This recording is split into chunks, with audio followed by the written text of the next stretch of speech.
Geleli Fezail Devazami Hakkamarin Malahim tahkik metalibini göderdi ki kaç kişi ne dedi Hanefi mezhebinin kitaplarını tuttu.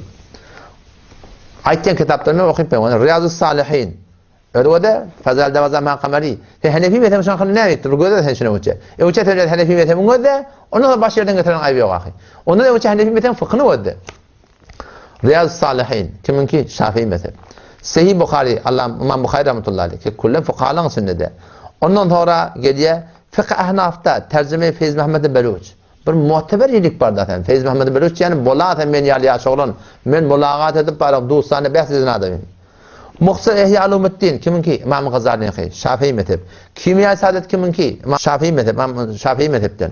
Ondan sonra geliptir Erşad-ı Türkmen ile mezhebin Neman kiminki? Şiman Tağama rahim ulamalarının kiminki?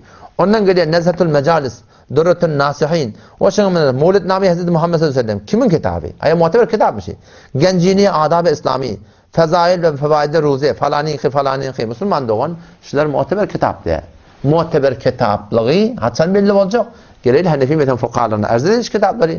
Şu fıkhaların aydan keplerin tertip olmasını göze sürmetmeli. İnanırken o da iki tane kitabın adını ayıttırır. Şunun için ulamaların aydan keplerin ikinin hakkında değil. Nezhetül Mecalis, Durretün Nasihin. Molla-i Kayri rahmetullahi aleyh mevzuatının başına şakınına getirtiriz. İki tane kitap ne haysiyeti vadettir. Onu diye ve minel kutubul meşhune Safi Haftin'e gidiyor. Mukaddemetini muhakkaka ettir. Ve minel kutubul meşhune bil mevzuat vel hurafatil İsrailiye. Bir kitabı başta doğru mevzuat yalan keplerden hurafat-ı İsrail içinden doğruna kitab-ı Nezhetül Mecalis. Şu kitabı ki sahabe Fezail Devazami Hakkamarin istilahat ya rahim. Duruşu bile rahim bir aslı bir bunyat keptiptir. Ondan sonra Durretün Nasihin diye bir kitap var. O kitabı Durretün Nasihin Talime Khuyri El Mektubu Bulağ falan Ra'aytu fe idâ fihi belaya. Belalar başka kitapta. Ve hadithun batıl la aslı leha. Bir hadisler ki batıl hiçbir bunyadı yok tiptir.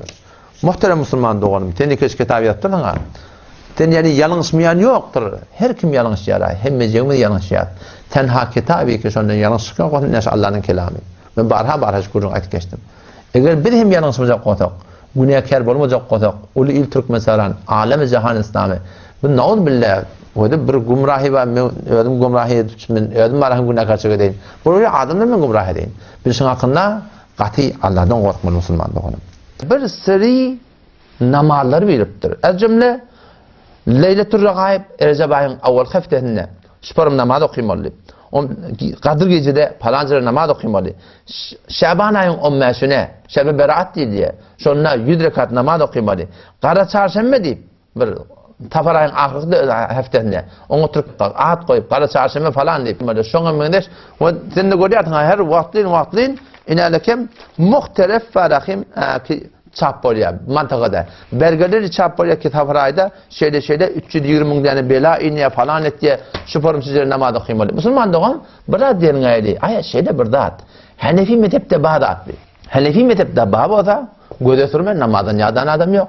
Ama Hanefi mezhepte yok bolup sen peygamber şey deyiptir. Resulullah şey deyiptir. Şeriat şey diye, din şey diye deyip şimdi etmeklik Müslüman doğan.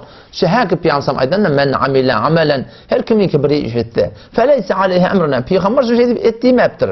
Şu form destur vermeptir. Piyansam fehuve reddun. Şu bir neme diye. Merdut tat diye Müslüman doğan.